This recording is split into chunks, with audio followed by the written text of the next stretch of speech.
నందు ప్రియమైన సహోదరి సహోదరులకు యేసుక్రీస్తు నామములో శుభములు. దేవుని యొక్క మహాకృప మీకు కలుగునుగాక. ఈరోజు దేవుడు మనకిచ్చిన మాట యెహోషువ గ్రంథము 4వ అధ్యాయము 12వ వచనం. మరియు ఇశ్రాయేలీయులు చూచుచుండగా రూబేనీయులను, గాదీయులను, మనష్షే అర్ధగోత్రపు వారును మోషే వారితో చెప్పినట్టు యుద్ధ సన్నద్ధులై దాటిరి. ఈ మాటలు మనం యెహోషువ గ్రంథంలో చూస్తున్నాము. ఎప్పుడైతే మోషే నాయకత్వంలో ఇశ్రాయేలు యోర్దాను నది ముందు కొన్ని ప్రాంతాలను జయించారో ఆ ప్రాంతాలన్నీ రూబేనీయులు, గాదీయులు, మనష్షే అర్ధగోత్రపు వారు వాళ్ళకు స్వాస్థ్యంగా అడిగినప్పుడు మోషే వారిని గద్దించినట్టుగా చూస్తాం. కానీ వాళ్ళ సమస్య వాళ్ళకి మోషేకి చెప్పినప్పుడు మోషే వాళ్ళకి ఆ యొక్క స్వాస్థ్యాన్ని పంచిపెడతారు. కానీ చెప్తారు కదా, ఇశ్రాయిల్ అందరూ స్వాస్థ్యం పంచిపెట్టుకునే వరకు మీరేం చేయాలి, వాళ్ళ ముందర యుద్ధ సన్నద్ధులై దాటాలి అని మోషే గారు తెలియజేస్తారన్నమాట. మోషే గారు చనిపోయిన తర్వాత యెహోషువ నాయకత్వంలోకి వచ్చాక ఇక్కడ అదే జరిగినట్టుగా ఇక్కడ మనం చూస్తుంటాం. మరియు ఇశ్రాయేలీలు చూచుచుండగా, అంటే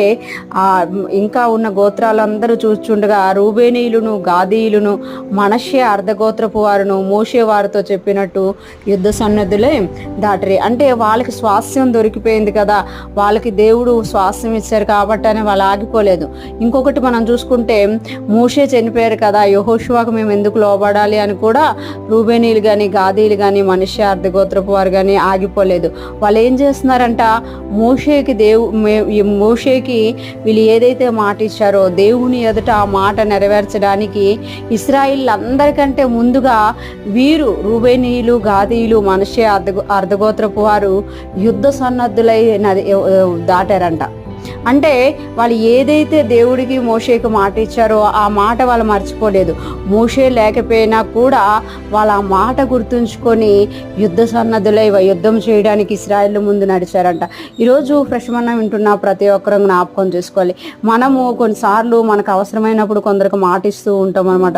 కొందరికి ఇది చేస్తాము, అది చేస్తామని చెప్తూ ఉంటాము. కానీ సమయం వచ్చినప్పుడు ఆ మాట మర్చిపోతాం. మనకు మేలు జరిగినాక మనం గట్టెక్కిపోయాక ఆ మాట మర్చిపోతూ ఉంటాం. కానీ ఇక్కడ రూబేనీయులు, గాదీయులు, మనష్షే అర్ధగోత్రపు వారు ఆ మాట మర్చిపోలే.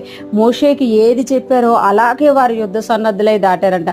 అలాగే మనము కూడా మన కష్ట పరిస్థితుల్లో ఎవరికి మాట ఇచ్చినా, మన మంచి పరిస్థితుల్లో ఎవరికి మాట ఇచ్చినా, మనం ఎప్పుడైతే ఆ మాట ప్రకారం జీవిస్తామో మనము దేవునికి ఇష్టలుగా ఉంటామన్నమాట. అందుకే 15వ కీర్తనలు అంటారు కదా, యెహోవా యందు భయభక్తులు కలిగిన వారు యెహోవా గుడారంలో నివసించాలనుకునేవారంట నష్టము కలిగినను మాట తప్పరంట. అతడు ప్రమాణము చేయగా నష్టము కలిగినను మాట తప్పడంట. ఈరోజు ఫ్రెష్ మన్నా వింటున్న ప్రతి ఒక్కరము కూడా మనము కూడా రూబేనీయులు, గాదీయులు, మనష్షే అర్ధగోత్రపు వారిలాగా నష్టము కలిగినను మనం ప్రమాణం చేస్తాము, ఆ మాట తప్పకుండా ముందుకెళ్లే వారంగా, మనము ముందు యుద్ధ సన్నద్ధులమై నడిచే వారంగా ఉండాలి అని దేవుడు కోరుకుంటున్నారు. అటువంటి కృప, జ్ఞానము మనందరికీ కలుగునుగాక.